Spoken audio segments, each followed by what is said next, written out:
Olá, minha gente. Eu estou aqui com nada menos do que minha querida amiga Patrícia Dualib, ela que é médica, endocrinologista raiz, e que vai nos falar um pouco sobre o assunto de metformina na gestação. Olha que coisa importante e legal. Na questão do diabetes gestacional ou do diabetes na gravidez, já existem alguns estudos andando por aí, e é o teu assunto aqui do Congresso. Queria que você resumisse para a gente um pouco. Primeiro é um prazer estar aqui com você, como sempre, meu grande amigo Márcio. A minha aula vai ser se ainda existe espaço para metformina na gravidez. E é engraçado que eu fazendo essa aula, não só existe espaço, como a metformina ainda não se sabe o quanto mais ela vai ser estudada, porque eu vou terminar minha aula dizendo ainda que ainda precisamos de mais e mais e mais estudos.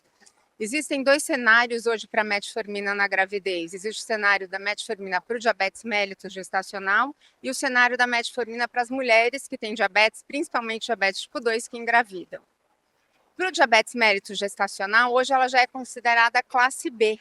Então, ela pode ser usada no diabetes gestacional, mas quando a gente fala da nossa diretriz, a nossa diretriz não julga ela como sendo a primeira droga de escolha. Então, padrão ouro continua sendo insulina e a gente pode usar a metformina em algumas situações.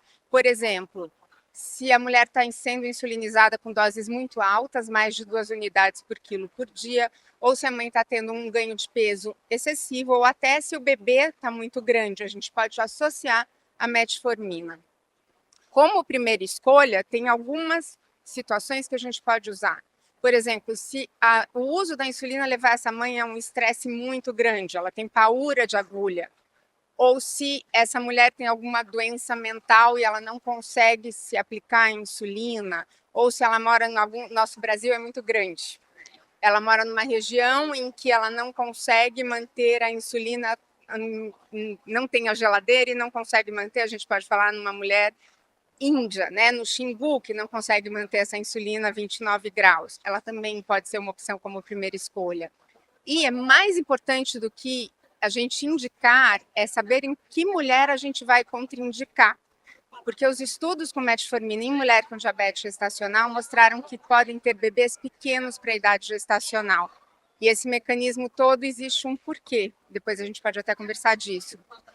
Então, mulheres que não estiverem ganhando peso direito, ou bebês que estiverem abaixo do percentil 50 no ultrassom, a metformina é contraindicada. Ou também mulheres que tiverem bebês com retardo de crescimento intrauterino, a gente não pode de jeito nenhum usar a Doppler metformina. está alterado também, não era uma alteração. Eu me lembro de ter visto estudos sobre isso, a questão do fluxo de Doppler está alterado para menos e também não poder usar a metformina, porque Pode usar. pioraria isso. Nenhuma situação que vai levar esse bebê a ter o peso diminuído, você pode usar a metformina nesses casos. Isso quando a gente está falando de diabetes mellitus gestacional. Quando a gente vai falar de mulheres com diabetes tipo 2 e metformina, existem dois trials bastante grandes que foram feitos usando metformina e insulina. Daí a gente não está dizendo de uso de metformina sozinha, mas mulheres com diabetes tipo 2 que já começam a gestação precisam usar insulina em associação com metformina. Os dois estudos mostraram que os bebês nascem menores, então a gente tem menor proporções de bebês grandes para a idade gestacional, mas a gente aumenta o risco de bebês pequenos para a idade gestacional. E grandes estudos até anteriores mostram que bebês pequenos para a idade gestacional têm maior chance de ter doenças cardiometabólicas na vida adulta. Então, esse é a grande discussão hoje da metformina, o uso da metformina na gravidez. Será que se a gente aumentar o risco desses bebês pequenos para a idade gestacional, será que a gente não está aumentando doença cardiometabólica? Então, hoje, usar metformina, a gente sabe, ela não é teratogênica, não tem problema usar no primeiro trimestre. Os desfechos maternos são excelentes, essas mulheres ganham menos peso, têm menos pré-eclâmpsia, usam menos insulina quando associado com insulina. Os bebês, na maioria das vezes, nascem menores, tem algumas meta-análises e até mostram que tem menos tempo de UTI, tem desfechos às vezes até melhores, mas essa parte deles nascerem menores, você pode aumentar o risco de doenças cardiovasculares lá na frente. e é onde é o medo de todo mundo usar a metformina livremente. Que vamos falar entre nós, é um contrassenso. Se você pensar a metformina hoje, quanto uma droga que reduz risco cardiovascular para diabetes tipo 2, porque na gestação geraria uma criança PIG pequena, e isso daria, este seria o aspecto, este, único.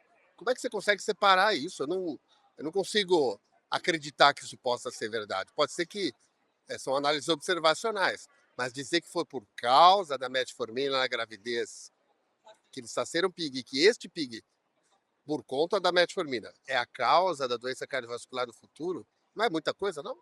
Existem dois mecanismos da metformina, e que são dois mecanismos muito benéficos para quando a gente usa metformina fora do útero, que podem explicar esse motivo dos bebês serem pequenos. Um é no mecanismo de ação do folato. Ela diminui o folato e diminui as purinas e pirimidinas, que são a base do nosso DNA.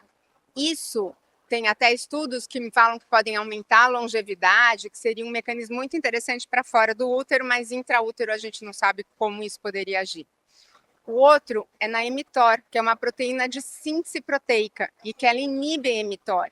Essa inibição de mTOR fora do útero é muito interessante, tem alguns estudos que mostram até que diminui câncer, associação de metformina, mas será que uma droga que inibe síntese proteica e que passa livremente a placenta pode ser interessante num bebê? Então, esses dois mecanismos de metformina podem justificar esse aumento de chance de bebês pequenos para a idade gestacional. E não se sabe se isso, através de mecanismos epigenéticos, podem piorar a vida cardiometabólica dessas crianças lá na frente. Quando a gente começou a ver esses estudos, para mim também me causou muito, eu falei, a metformina deveria melhorar essas crianças. Mas muitos estudos mostram que os bebês expostos à metformina, eles são mais obesos, eles têm maior cintura, eles têm maior prega subescapular, eles têm até exames de ressonância com mais gordura abdominal. Então, ainda é um tema que a gente tem que se preocupar e tem que olhar a longo prazo. São estudos mais frágeis, a maioria deles, o acompanhamento perde muito essas crianças, então ainda tem muita discussão sobre isso. Querida, muito obrigado, foi espetacular. Eu aprendi um monte, espero que nossos ouvintes também. E quero você aqui de novo, se você puder. Eu sei que você vai embora logo do congresso, mas se tiver algum outro tema, é só voltar e a gente vai conversar.